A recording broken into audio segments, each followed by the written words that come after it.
હિન્દુ યુવા સંગઠન દ્વારા ડીસાના ઇન્દિરાનગર વિસ્તારમાં પોલીસ ચોકીનો કરવામાં આવ્યો શુભારંભ।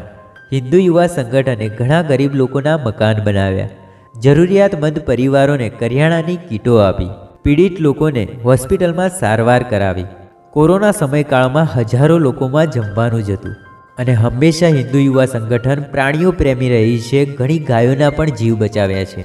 પરંતુ આજે દરેક લોકોની સુરક્ષા વધારવા માટે ઇન્દિરાનગરના વિસ્તારમાં ગુન્હાગારી ઘટાડવા માટે પોલીસ ચોકી શરૂ કરાઈ અને આ વિસ્તારમાં 8000 કરતાં પણ વધારે વસ્તી રહે છે, પણ પોલીસ ચોકી નહોતી।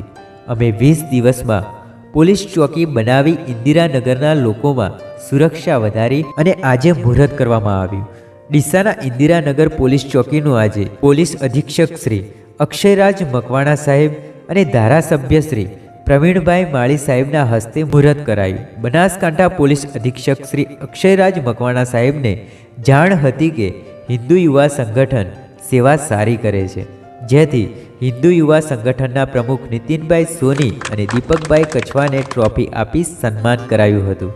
આ મુહૂર્તમાં ધારાસભ્ય શ્રી પ્રવીણભાઈ માળી, એસપી સાહેબ શ્રી, ડીવાયએસપી ઓઝા સાહેબ શ્રી, ઉત્તર પોલીસ સ્ટેશનના પીઆઈ સાહેબ શ્રી તથા તમામ પોલીસ સ્ટાફ હાજર રહ્યા હતા અને હિન્દુ યુવા સંગઠનની કામગીરીને બિરદાવી હતી।